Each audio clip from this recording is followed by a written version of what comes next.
ایک مرتبہ ہارون رشید حج کو جا رہے تھے۔ راستے میں کوفہ میں چند روز قیام کیا۔ وہاں سے روانگی کا وقت ہوا تو لوگ بادشاہ کی سواری کی سیر کے شوق میں شہر سے باہر جمع ہو گئے۔ بہلول مجنون بھی پہنچ گئے اور راستے میں ایک کوڑی پر بیٹھ گئے۔ بچے ان کو ہر وقت ستایا کرتے تھے، ڈلے مارتے، مذاق کرتے اور حسب دستور ان کے گرد جمع ہو گئے۔ جب بادشاہ کی سواری قریب آئی تو بچے سب ادھر ادھر ہو گئے۔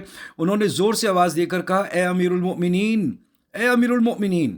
ہارون رشید نے سواری کا پردہ اٹھایا اور کہنے لگے، لبیک یا بہلول، لبیک یا بہلول، بہلول میں حاضر ہوں، بہلول میں حاضر ہوں، کہو کیا کہتے ہو۔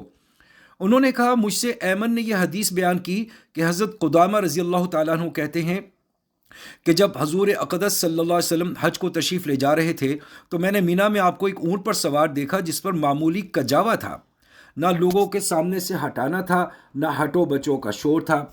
امیر المؤمنین، تیرا بھی اسی سفر میں تواضع سے چلنا تکبر سے چلنے سے بہتر ہے۔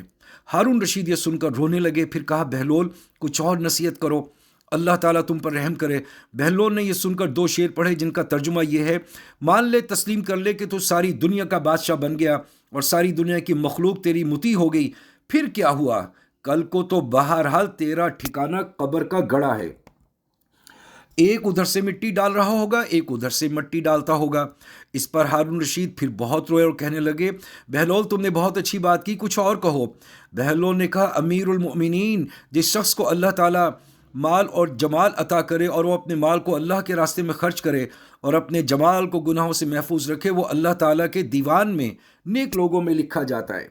ہارون رشید نے کہا، تم نے مجھے بہت اچھی کہی، اس کا صلہ انعام ملنا چاہیے۔ بہلول نے کہا، انعام کا روپیہ ان لوگوں کو واپس کر جن سے ٹیکس کے طور پر لے رکھا ہے، مجھے تیرے انعام کی کوئی ضرورت نہیں۔ ہارون رشید نے کہا، اگر تمہارے ذمے کسی کا قرض ہو تو میں اس کو ادا کر دوں۔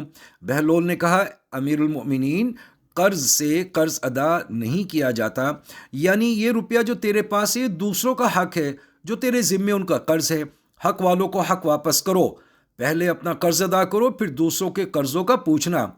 ہارون رشید نے کہا، تمہارے لیے کوئی وظیفہ مقرر کر دیں جس سے تمہارے کھانے پینے کا انتظام ہو جائے۔ بہلول نے کہا، میں اور تم دونوں اللہ تعالیٰ کے بندے ہیں، یہ محال ہے کہ وہ تمہاری روزی کا تو فکر رکھے اور میری روزی کا فکر نہ فرمائے۔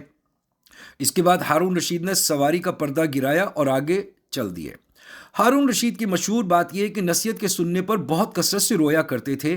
ایک مرتبہ حج کو جا رہے تھے تو سعدون مجنون راستے میں آ گئے اور چند شعر پڑھے جن کا مطلب یہی تھا کہ مان لو تم ساری دنیا کے بادشاہ بن گئے ہو، لیکن کیا آخر تمہیں موت نہ آئے گی؟